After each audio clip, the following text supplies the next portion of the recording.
We're just days away from UFC 322 in the Big Apple. And I've got two big guests here with me to talk about all of the action. Spencer Kite, Sean Sheehan are here to break down the big card that's happening in New York on Saturday night. Jack Della Maddalena defending his welterweight title against Islam Makhachev. I guess, former lightweight champion guy who never lost his belt, just gave it up. And we have a champion versus champion also as well in the co-main event. A very, very intriguing bout. Valentina Shevchenko takes on Shangwei Li for her flyweight championship.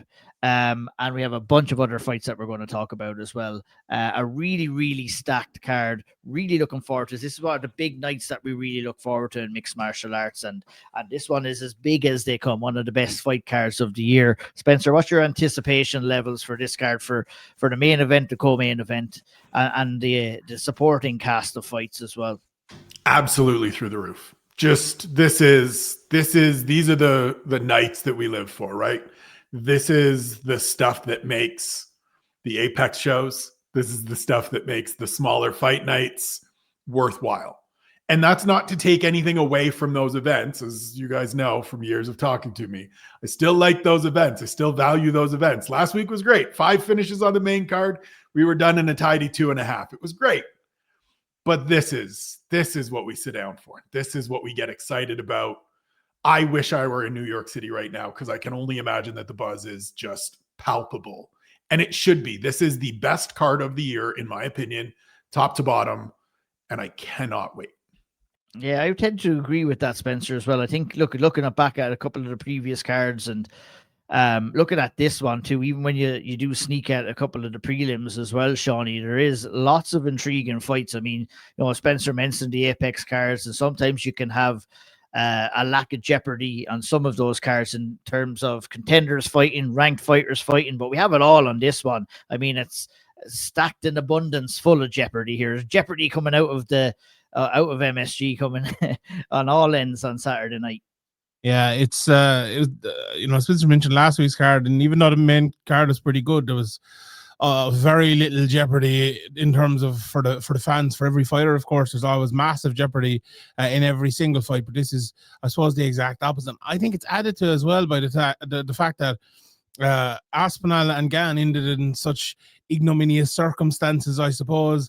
And in the next card, although all three of us are definitely looking forward to the 135 pound, 125 pound aisle are not exactly the ones the casuals get up for. So this is the big one, with I suppose Islam being the start of it, and the Habib factor, and having him in his corner and everything like that. And we have, I don't know, for years people have called things super fights, and I hate when people call things super fights, but these are two genuine super fights. These are champions versus champions. I don't care that they've both relinquished and vacated their belts. To my mind, they're still championship fighters when they go into this fight. And I love it. It's absolutely brilliant. And you mentioned Ian as well briefly, we'll be talking about him, but the amount of contender fights underneath it as well is brilliant. Plus, we have some guys looking to prove a point as well. So it's the sort of card that we always want, the sort of card that we really, really look forward to. And I think the buzz is building a little bit as well. There's probably, we're recording this when Wednesday evening, so there'll probably be a press conference. Is it tonight? Maybe, is it? And we'll see all that stuff over in the coming days with Embedded and all. When I watch that in 45 seconds and take screenshots of it on Friday night. So UFC 322. I'm all in. Saturday night, can't wait. Love it. Spencer, let's go to you for the main event. Your opinion on this? What's the big story coming in here into this main event? Jack Della Maddalena, obviously on an impressive streak, right? An 18-fight win streak. Worked his way up the welterweight division. Beat Bilal Muhammad in Montreal earlier on this year to get the title. And obviously Islam Makhachev paving his own kind of legacy. And this, I guess, would concrete his legacy in terms of comparison. I guess, everyone wants to compare Khabib and Islam and their stories and their journeys. One thing that Islam's coach Habib never did was move up in weight and secure a second title as well. You know, and for people who like to compare, do you like to compare? And what's the story that you're looking most intrigued about coming into this main event? I don't necessarily like to compare, and I don't think there's, I mean, people are going to get mad at this because people get mad at everything. I don't think there's any comparison. Islam's better than Khabib. Like, he's done more. He's, as a talent, as a athlete, he's a better fighter. And Khabib will tell you that. That was always the thing. That's been the thing the whole way through, was that, yes, he's going to be the successor, but he's going to be better because he's the successor. Like, they've known that the next generation is going to be better, which means the generation after this is going to be even better still. I think Jack Della Maddalena is maybe the best suited champion to be in this position because he does not care that he is the B-side here. There is no part of Della that cares that this whole thing, understandably and rightfully, is framed around Islam. Because if he wins on Saturday night, he becomes, depending on how the co-main event goes, the 11th or 12th athlete to win titles in 2 divisions. He ties Anderson Silva's record winning streak in the UFC at 16. It takes him into that pantheon level of all-time greats. We asked him about it this week, and he kind of just smirked and said, look, I've got a big test in front of me. I don't want to talk about that yet. Paused for a second and said, but we'll talk later. Like, he understands the gravitas of this. And it makes sense that he's the A side, right? As you said, relinquished the title. It's not like somebody came and beat him and he's now trying to rebuild. It's 15 straight wins. It's dominant performances against very good fighters over the last 3. Say what you will about Renato Moicano on a day's notice. Subs Dustin Poirier, head kicks Alex Volkanovski, wins a super close fight with Volk, taps out Charles Oliveira. Like, it has been an absolute buzzsaw run. And now he has the chance to cement himself, not only as the pound for pound best right now, but in that very elite group all time. Yeah, lots of interesting topics to kind of unpack there as well. And Shawnee, you know, obviously me and you talked about it on the SevereMMA podcast this week in terms of, you know, how both of these guys match up and what the keys to successes are. Like, obviously, you know, early in the week and big fight weeks tend to draw lots of different opinion as you see more tape, as you maybe kind of recognize stuff that some guys may say in interviews and stuff like that. Your opinion on this fight has changed from maybe a couple of weeks and months ago in terms of your value of the champion here in Jack Della Maddalena and his skill set. What's your opinion on this fight? Has it changed too much over the last couple of days? I know it's only been a few since we were last talking about it, but you're giving Jack Della Maddalena more of a chance than you probably would have a couple of, maybe say 6 to 8 weeks ago. Yeah, I definitely am. I think I'm giving him more respect than anything. You know, myself and Spencer had a back and forth about it at one stage, and I think I said he wasn't the top 15 welterweight the world or something like that. I put him in my top. I think it was top 10. I will save you a little bit. I think it was top 10. But we also had a couple conversations about how this is a terrible fight and it's just a wash. And yeah, but I do stand by that a little bit because I wanted to see Islam Makhachev versus Ilia Topuria. I think that's the best fight in the UFC. Now, Dana White's come out this week and says he wants to see it. Everyone wants to see it. Both guys want to see it as well. So I don't think that disappointment was misplaced, really. I think most people would probably agree with that. But again, it's like all of these fights. Once we get a couple of days out and they're happening now, it's like, well, yeah, you know, let's forget about all that jazz, and we have something fun to look forward to. But look, I still strongly think Islam Makhachev will win this fight. I give Jack Della Maddalena very, very little hope to win it, but I've been wrong many times before, and you know what? I would love if I was wrong, because you know what, we might get Islam Makhachev versus Topuria then, and I that's what I want out of all this. So that's grand. And then we have the welterweight division. The other part of that as well was like, I think it'd be better off for the welterweight division if Jack Della Maddalena was the guy there, and I would guess would be a little bit like your Pereiras and your Adesanyas and guys like that who fight very often. And we know that Makhachev isn't one of those guys. And with all the contenders at welterweight, I think that would be better for that division. But Having said that, like I actually went back since to answer your question, and since we spoke, and I did the rewatch. Will be out Friday morning over on Patreon of Islam versus Charles Oliveira, because I wanted to kind of watch him against the guy who was fast hands and who's big and tall. And I think one thing that maybe that I didn't talk about in the podcast at the weekend is like Islam's ability to counter is really good. And like Islam, to Spencer's point a few minutes ago as well, like a lot of people say, oh, he's just the next Habib or whatever. Like his hands are so much better than Habib, and the power that he has is so much better than Habib as well. Like, and he's a different sort of wrestler as well. He does like to, get that head right into the chest and throw a few shots, but not as reckless, I don't think, as Habib is on the ground. But him against Oliveira, like that ability to counter Oliveira constantly was something that really stuck out to me rewatching that fight. And for Jack Della Maddalena, I think that's a thing that you can look at and go, right, I know that's coming now. And like Islam as well, he throws a lot of like the front hand hook and then the backhand behind it, obviously the right hook and then the left hand fighting out of the southpaw position. Very often, like he's not the most varied guy in the world in terms of the stand-up. And look, a lot of it is to set up the takedown as well.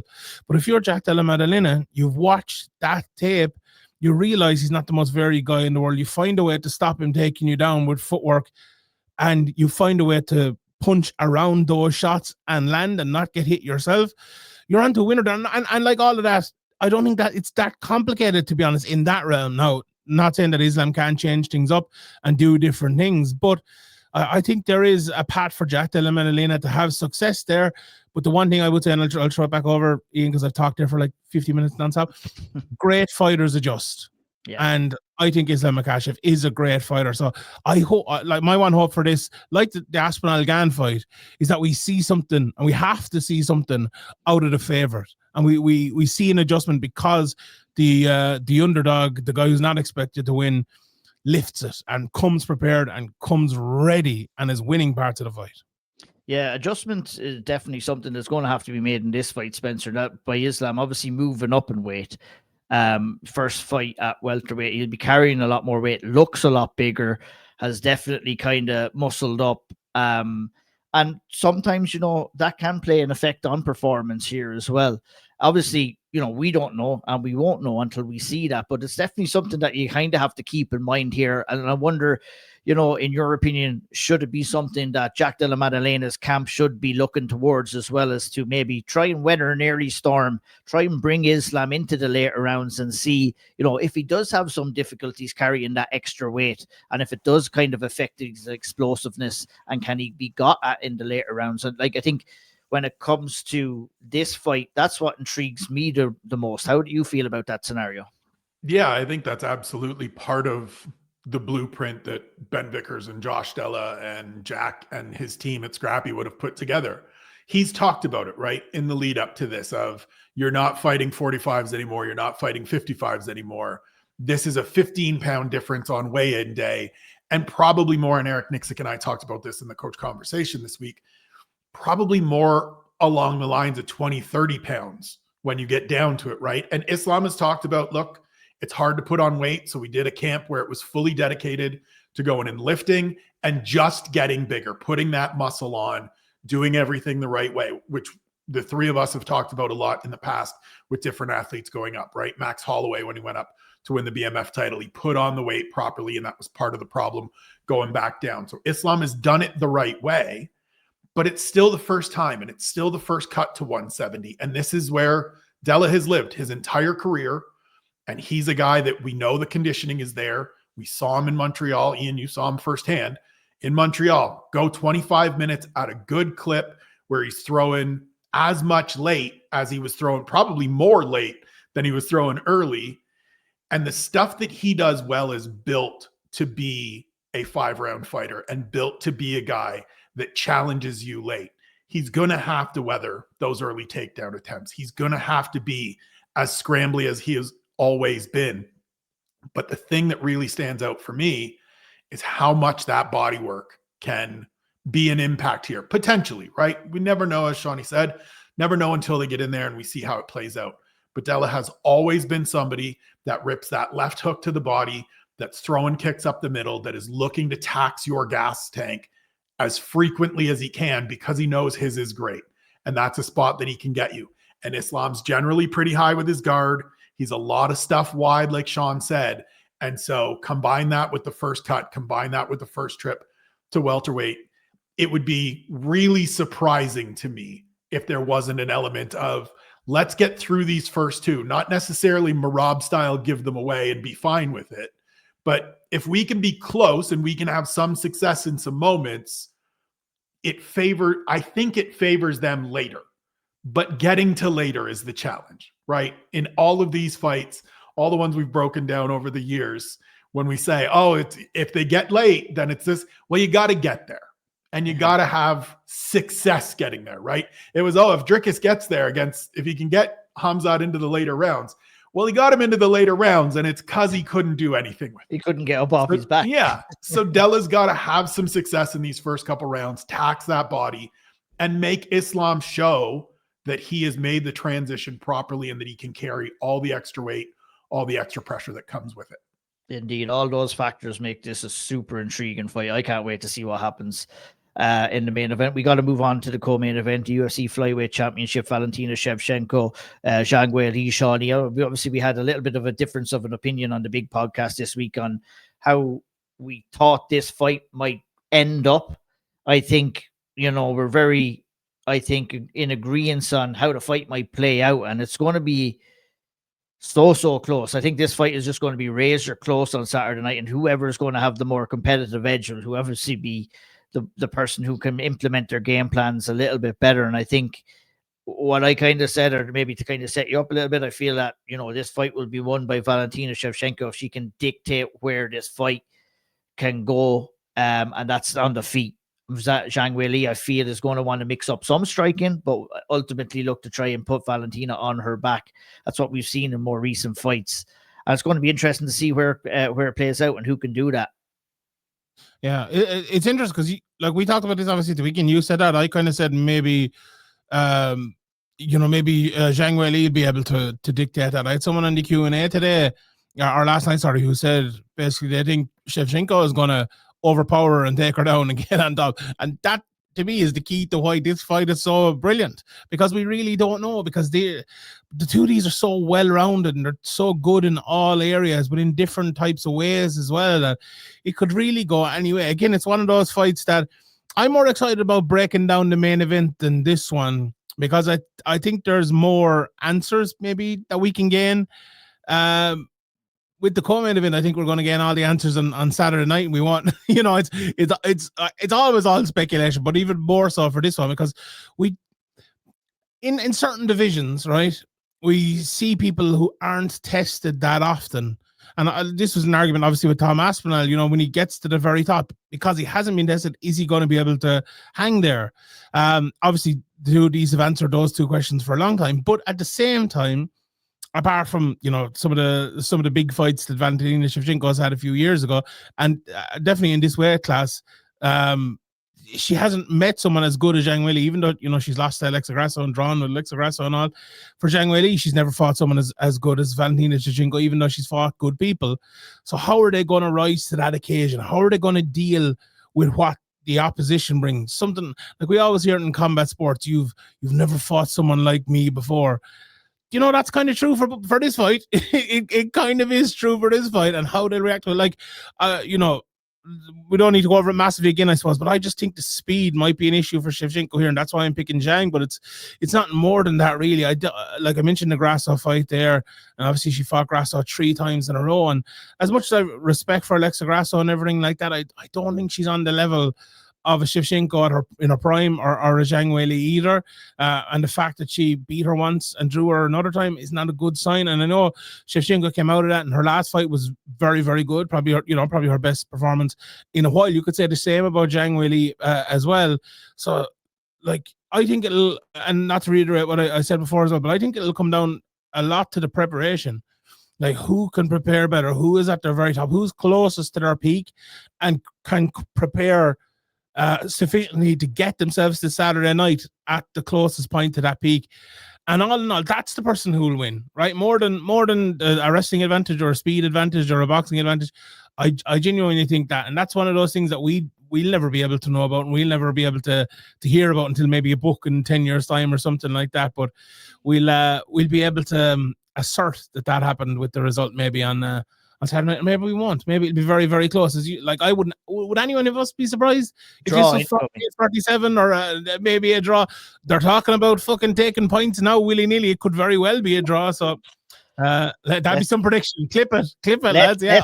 Let's hope those fists stay closed in this fight anyway, for sure, Spencer. But look, all of those things taken into consideration, and how these two women kind of match up as well. And Sean was highlighting the kind of speed advantage coming in here for Zhang Weili, but it's no good having that speed advantage when you can't hit the target. And I think, that distance control from Valentina Shevchenko is something that always has impressed me, and definitely did impress me an awful lot in her last fight against Manon Fiorot as well. For me, my opinion on this fight would have been a hell of a lot, and it still is somewhat up in the air, but I think Valentina's performance against Manon Fiorot in her last fight proves that she still has the heart, desire, and will to defend this title. And I think, looking back at it, it's going to be very difficult for Zhang Weili to come in here, outstrength, outmaneuver. I think, it's going to have to come down to, like Sean said, a good preparation, good game plan, and an extreme high level of technique here. I don't think that Zhang Weili is going to be able to come in and out-technique Valentina, but it'll be very interesting to see if she can do so. I'm very curious as to see for what you think of this fight, really, and how it balances out. I absolutely agree that she can't necessarily out-technique her. I don't think there's many people in the sport, men or women, that can out-technique Valentina Shevchenko, who's been doing this for 30 years and is still, as you said, just absolute world-class in the true definition of that word. The piece to me that's interesting is, against everybody she's fought over these years at flyweight, and this includes Alexa Grasso, who, let's be clear, the draw was terrible. It shouldn't have been a draw. We didn't need a third fight. And then we got it, and we saw exactly what we knew we were going to see. She's always had areas where she is so far and away better than the person she's in there with. So against Manon Fiorot, and it was a good fight. It was a competitive fight. She's faster. She's more technical. She has more overall weapons. And that's what wins her the fight. Against Alexa Grasso, she's able to stand there and just defend takedowns and is one of the best counter strikers in the sport and just picks Grasso apart all the way through along the way. Zhang Weili brings some different stuff here. She's going to have, I think, a little bit of a speed advantage. Her power is pretty good. I want to see how the physicality translates, right? That's been one of her big things during these two reigns at strawweight, is that she's the stronger person. She's able to dictate all the terms of engagement. She wants it on the ground. That's where we're going. She wants it standing. That's what we're doing. Can she do that against Val? I don't know. It's hard because, as you said, the range management is terrific. The takedown defense is great. Her own wrestling and her own timing are excellent. To me, this is right up there amongst the best female fights on paper going in that we've ever had.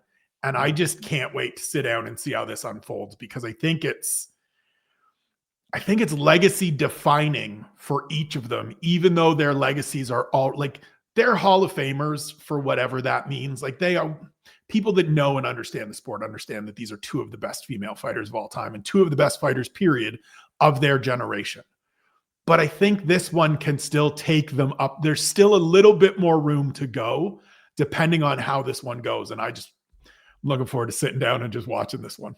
Yeah, it's going to be a cracking fight. Really, really well broken down there. Spencer, I'll stay with you for this next one. We move on to Sean Brady versus Michael Morales. Fantastic matchup here. Morales coming in obviously undefeated at 18-0, 18-1 for Sean Brady. Really riding off the crest of his wave since his first defeat, has looked like a different fighter, has looked more assured of himself. How do you see this one playing out? I don't know.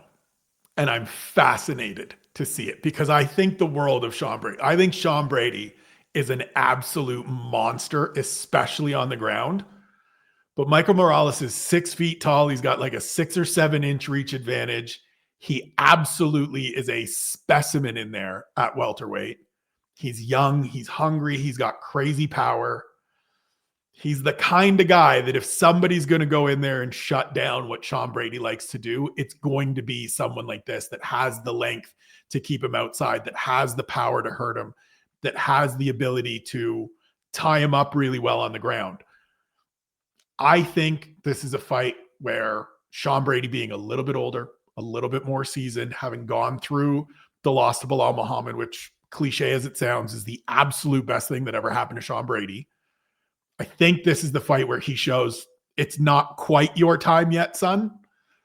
But I also wouldn't be surprised if Michael Morales came out and said, look, it doesn't matter that I'm young. It doesn't matter any of these things. It's my time. Here we go. Because he's absolutely wrecked Neil Magny and Gilbert Burns. And say what you will about those two gentlemen. It's not a top 5 fight or anything like that. Gilbert Burns is a tough out, right? Jack Della had to rally to beat Gilbert Burns 18 months ago, 2 years ago now. He's still a tough out. Michael Morales just walked out there and was like, look, you're in my way, so move away. I don't know. What do you think? What do you guys think? That's my feeling for most of this card too, is just like, I don't know. I just want to see it. Yeah, which makes it a great card. I kind of feel similar enough to you, Spencer. I think that Sean Brady against this level of opponent is a little bit undeniable at this stage of his career. And there's obviously question marks as to what will happen when Michael Morales gets put down on his back. Obviously, you're putting him in against guys like Jake Matthews, Neil Magny, and Gilbert Burns to kind of see that. And he's been so good that we haven't been allowed to see what happens, because that's what those kind of matchups were for. And now we have another one here in Sean Brady. Like, I go to Shawnee Sheen to talk Shawnee Brady here for a minute. I don't think Sean Brady is going to want to stand and bang with a guy like Michael Morales. I think it'd be somewhat foolish. So I do think that this is going to be the test that we want to see for a guy like Michael Morales. Is how does he react when he gets his ass put on the mat? He's back up against the cage. He's back on the canvas. Does he have the ability to get up? Does he have the ability to keep getting up? And I think, that's the big question in this fight that's going to kind of define who's going to be the winner and the loser here. Yeah, it's the type of fight that I would love to see over 5 rounds, to be honest. But three will do. But I agree with everything you said. I think Sean Brady will win as well. And the key, 18-1 versus 18-0. You'd think one that actually has an advantage in that being 18-0, but I actually think the 18-1 guy is the guy with the advantage because of that one, as you both kind of alluded to there. But one thing I will say, Michael Morales, so there's certain guys that I see for the first time ever, and I immediately like him. He was one of them. Elia Topuria is one. Kau Bahalio is another. Sometimes you just see a fighter, and they aren't always as successful as those guys. But some of them, say with Topuria, I was like, that guy is going to be a champion. I remember seeing Habib back in the that guy's going to be a champion. But with, say, Bahalio and Morales, I bought like, those guys are good. I think those guys will both get ranked. I think they'll find their place, maybe, and that sounds very bad, but like, you know what I mean? Like but to Spencer's point about the last 2 performances, I think Michael Morales might have changed my mind. I think he might be good enough to actually go and become a champion. I think he's really fantastic. Like, he's such a great fighter. But does he need to be 18-1 to do that? If he's 19-0, he'll be very close to doing it. But I don't know if he's just there yet. The one good thing about this, especially for Morales, is that we're going to talk about Leon Edwards and Carlos Paraches in a couple of minutes. But then next week as well, we've Ian Gary and Bilal Muhammad. If you lose here, you still have a big fight. Let's say Bilal loses next week, Morales versus Bilal, you win that fight after maybe getting out wrestled here, and suddenly everyone has forgotten about that. You have improved. You've shored up that hole, and you're back. So I think it's a great time to be a welterweight. You saw Ian Gary's tweet today, like, let these guys fight this weekend and I'll outshine them all next weekend, which is, I love a bit of that. I love a bit of that as well. So it's an exciting time. But I'm picking Brady, like the two of you, I think, are as well. But I would not at all be surprised if Morales came out here big, long, jab, right hand, bang, dead. I wouldn't at all be surprised if that happened, if he just sparked him. But I don't know. Maybe that's wishful thinking. And just to add to your losing here may not be the end of the world. It may end up being, he turned 26 in June. Like, What are we talking? Like, he's 4 years away from being in that window where champion, generally speaking, like if you look at most of our UFC champions right now Jack Della is 29, Ilia Topuria, I believe, is 28. But outside of that, for most of the last 4 or 5 years, it's been 30, 31, 32. So like you go out and lose here and you learn some lessons and you get some understanding of some stuff you need to work on. You still got 2-3 years to be one of the dogs in this division going forward and still get there if you want to get there. Yeah, 100%. Business is a booming in the 170-pound division. And it continues with Leon Edwards and versus Carlos Prates. I think this is an absolutely massive fight for Leon Edwards, having lost his last 2 fights, Shawnee. There's doubts in my mind going into this as to how committed and how dedicated Leon Edwards is right now as an athlete, as a fighter, having tasted the glory of being the champion, having lived his dream. Obviously he was very disappointed to lose against Bilal Muhammad. Looked a shadow of himself in that Bilal Muhammad, and lost fairly easily to Sean Brady as well. Is that spark, is that fire, is that desire gone from Leon Edwards? We're going to find out in this fight against Carlos Prates, because you look at Carlos Prates is going to stand and bang with him. That's the style of fight that Leon Edwards normally flourishes in. Leon Edwards at his best, let's be real, I think does beat a guy like Carlos Prates. I think, Prates is dangerous. He's unorthodox, but I think the technical savvy of Leon Edwards and what he has shown inside the cage in previous fights would say to me that he should have enough to get over an opponent like this. But you can have the technical savvy. If you don't match it with the mentality, it's a recipe for disaster. And that's the big question I have coming into this fight. Yeah, and I certainly don't have the answer to that question, but I agree with you. Like, I was recording a show last night, and I was like, my pick for this fight was it'll go to a decision. So I don't know who's going to win. I gave Prates as my pick to Andy there during the week for our graphic, and I think I want to change it to Leon. I think I might change it too. I'm definitely thinking about changing. And it's to your point you just made there, like, at their best, who will win this fight? I think it's definitely Leon Edwards. But like, there's a bit of me too, the Wayne Rooney syndrome, I call it, right? For a long time, this Leon Edwards was a little bit overrated. And now I think he's probably a little bit underrated, because he's not a terrible fighter. And who did he lose to? Bilal Muhammad and Sean Brady, 2 very, very, very good fighters. This week, Sean Brady might be the number 1 contender. And you know what? Next week, maybe Bilal Muhammad might be, depending on what happens. Don't disrespect Ian Gary. Oh, edit that out quick. I didn't say that. But this is, look, the question is here, can Carlos Prates beat the shit out of Leon Edwards? Is basically it. Can he do that? If he can, he'll win. He'll either win a decision or he'll finish him. If he can't, he'll probably lose a decision. So like, that might be the most agricultural of analysis you'll get from anyone, but I think it's pretty accurate as well. Like, and I'm looking forward to seeing it. Like, I think if Leon, to your point, Ian, and you definitely know more about this than me, like where he's at and the preparations and the mindset and all, because I don't really see any of these guys from one fight to the next. I don't be watching interviews and things like that. Like, if he is struggling with that, he's goosed, because Prates is a very, very good fighter. We saw him at the end of the Ian Gary fight.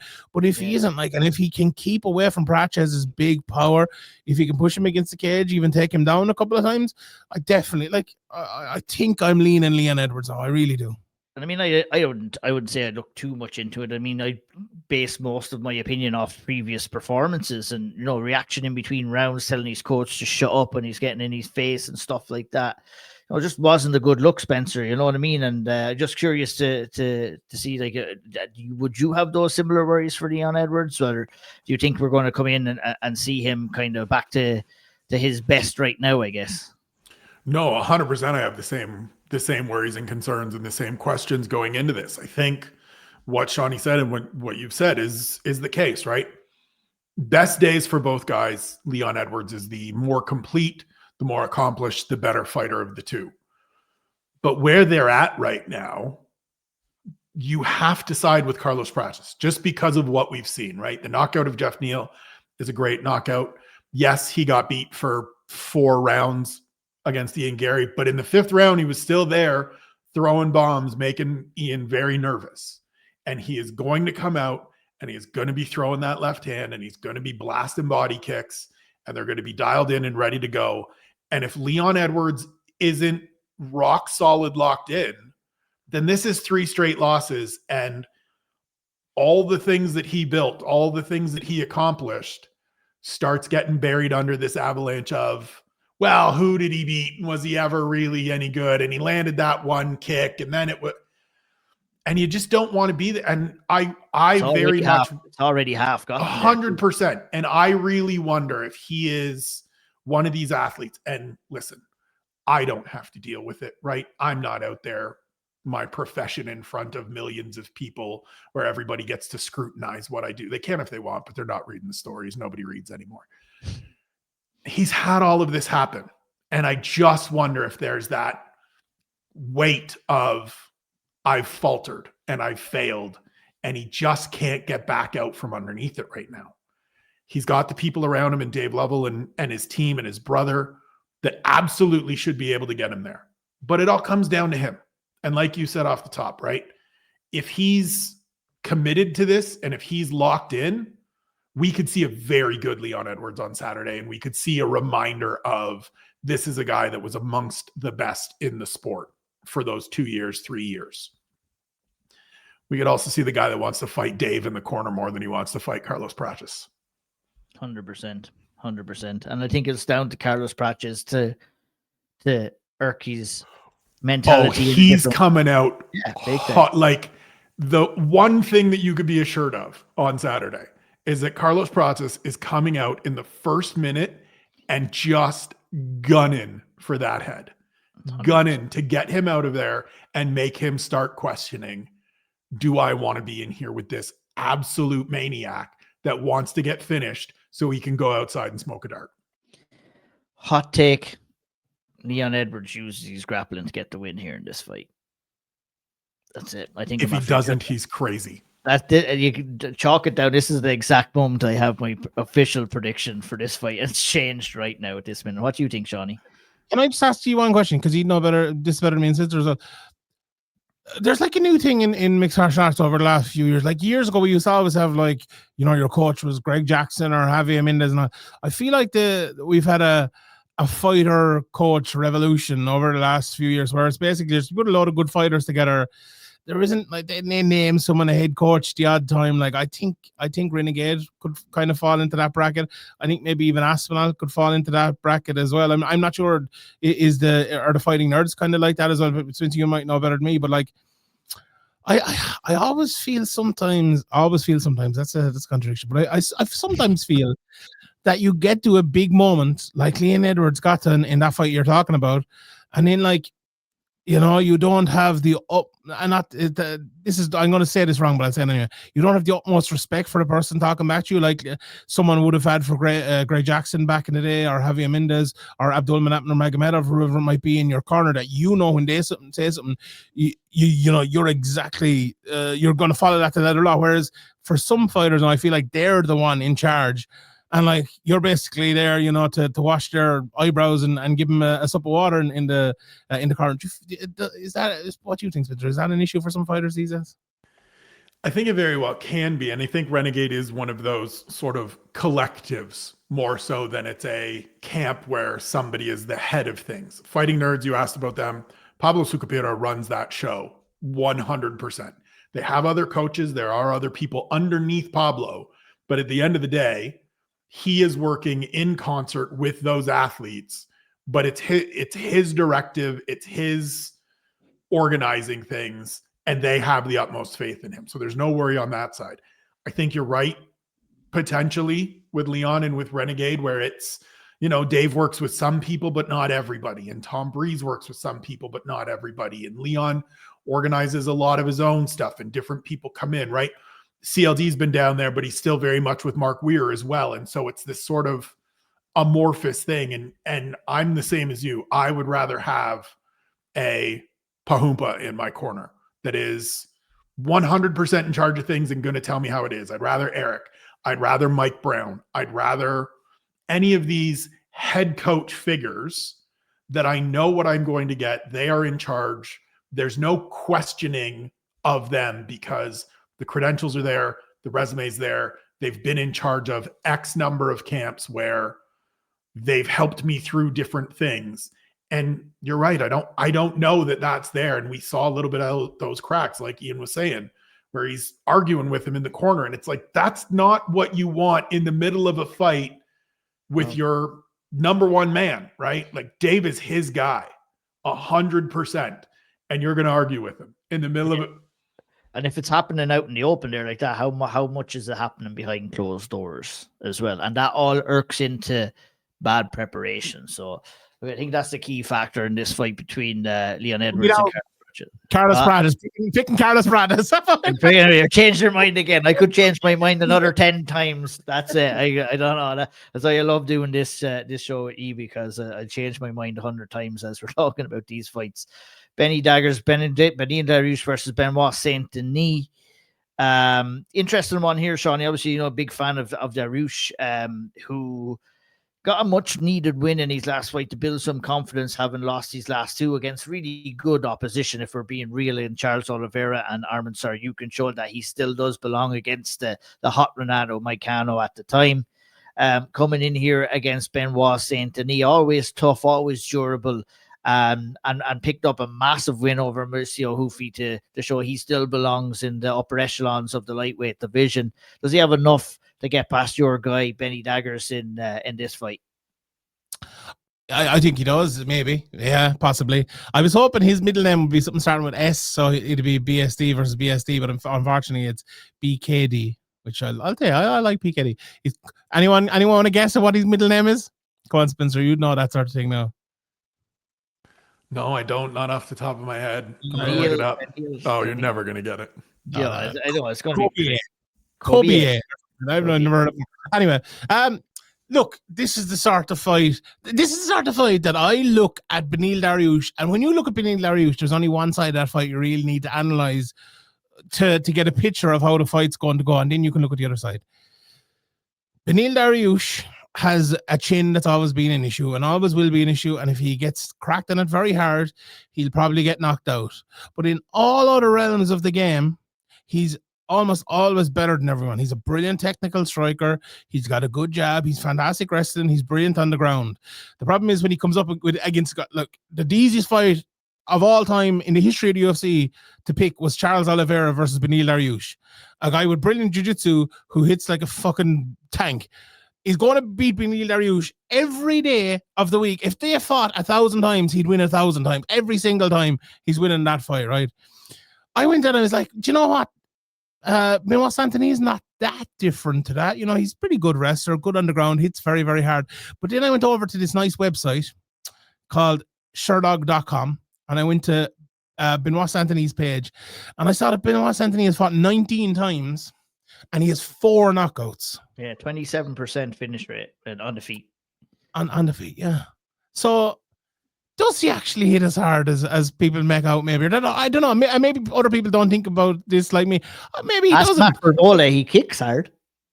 Yeah, indeed. But I don't know.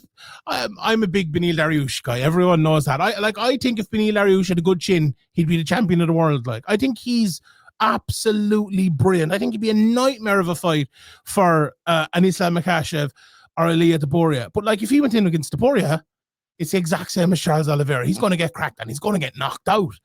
But will Saint Denis do it to him? I'm not so sure. Maybe though, because I think his chin, it could be 5 knockouts on Saturday. But again, an intriguing fight. Saint Denis also has a very good wrestling game, and he can take him to the ground if needs be. And we have seen that, I suppose, with Beneil before. But I don't know. I don't rate Saint Denis all that awfully highly, to be honest. I think Beneil Dariush is a far superior fighter than him, but again, far superior fighters don't always win. What is it, Ian? What do I always say the most important thing in mixed martial arts is? Durability. So we'll see. I feel like that. And it's funny that you say that, Shawnee, because I think that Benoit Saint Denis doesn't have to kind of just go out there and clip him. I think that he can go out there and put on a grinding style on him. as he does so well, as he did against Mauricio Hufi. And I think, that will work too. It might not work early, but it might work eventually, Spencer. I'm just curious your thoughts on that and how this fight might go.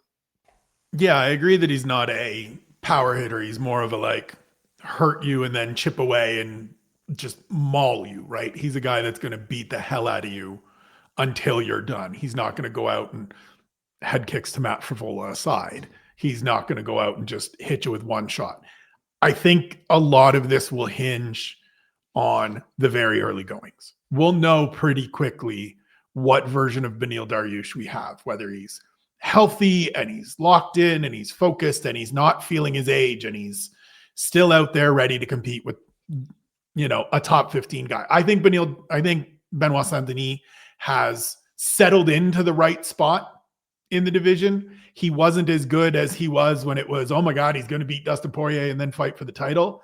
And he's not as bad as this guy's trash and he doesn't deserve to be in the top 15. He's sort of perfectly set in that 9 to 12 range where he is right now.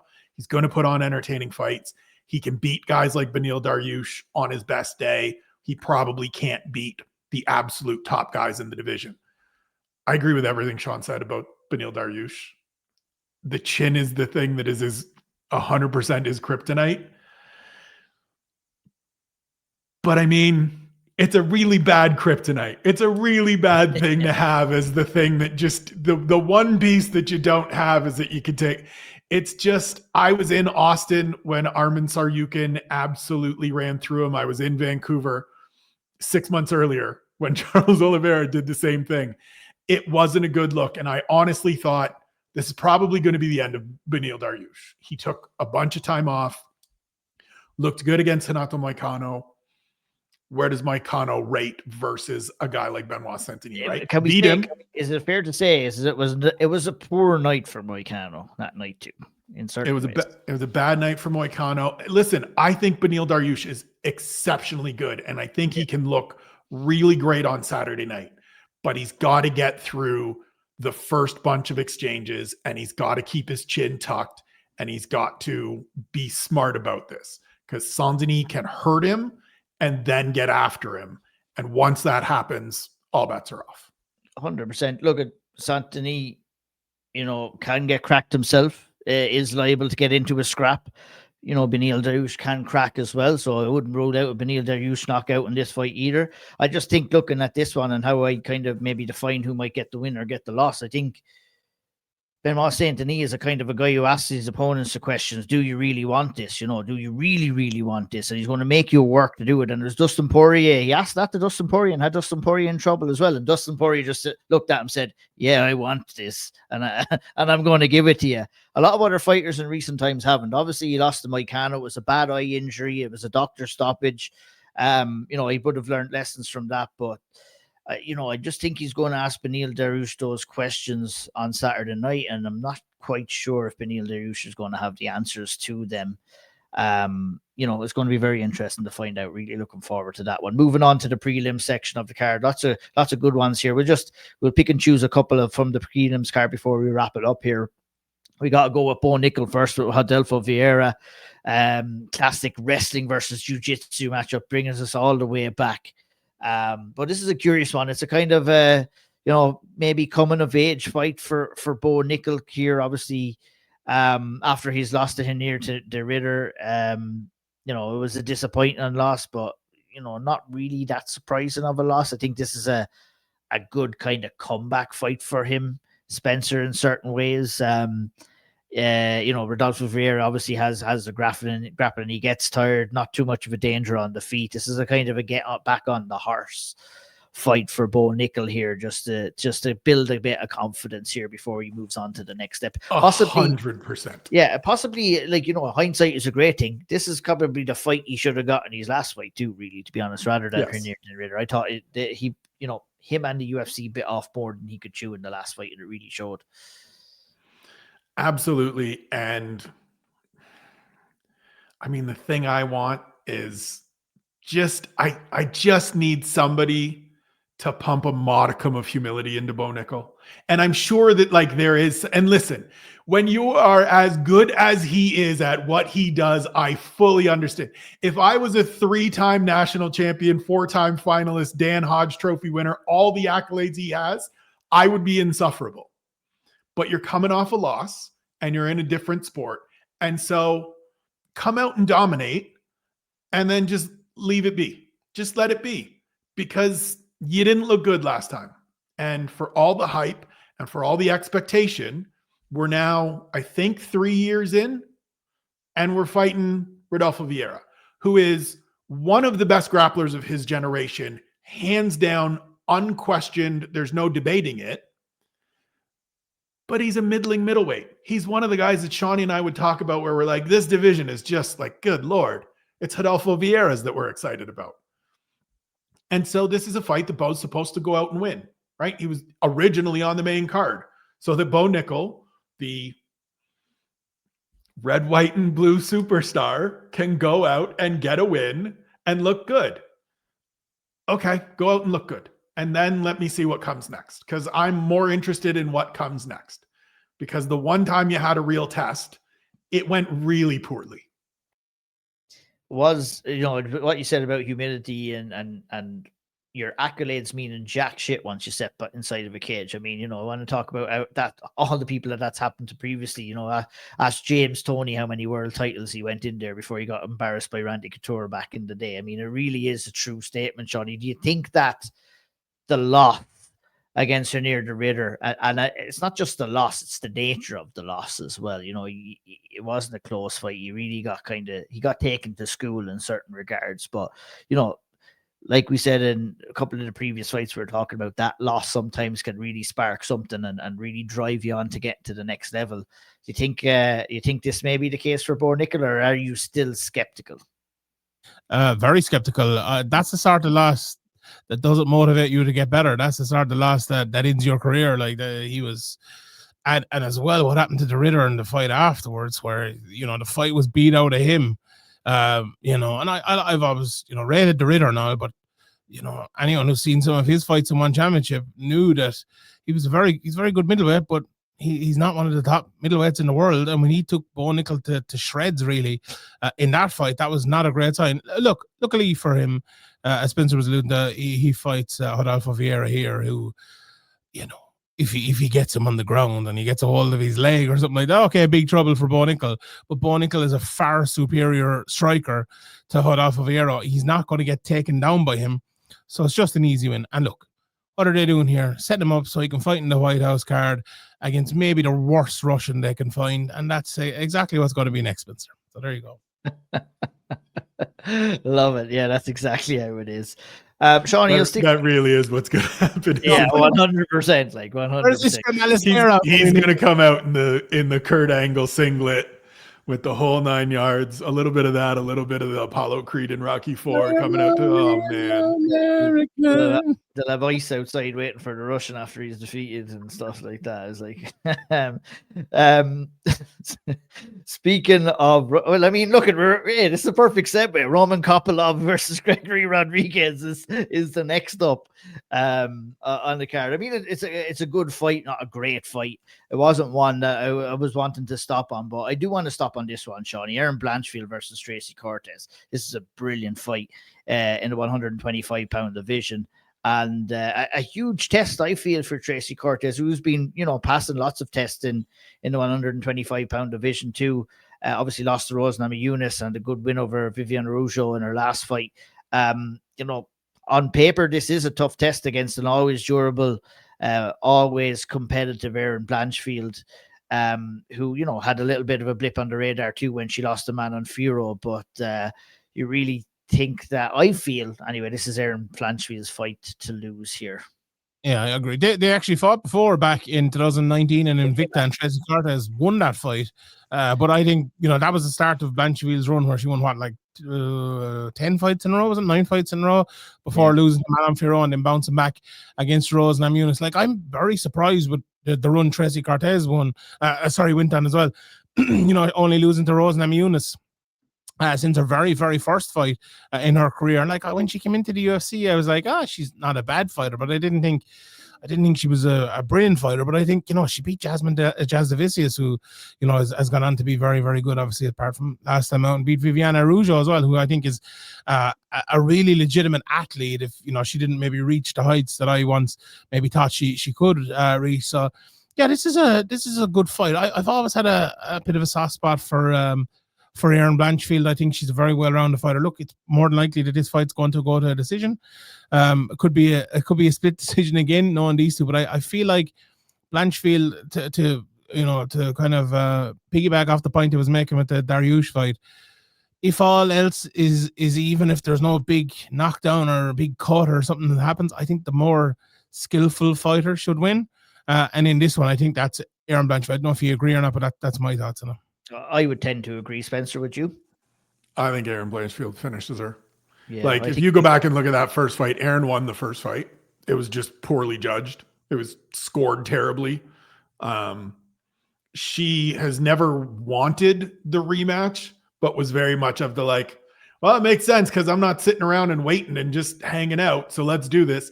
I think there's a little bit of, in talking to Erin a couple of months ago now, I think there's a little grit coming out of her. I think there's a little angstiness coming out of her. Her first trip to Madison Square Garden, of course, against Molly McCann, she got booed, right?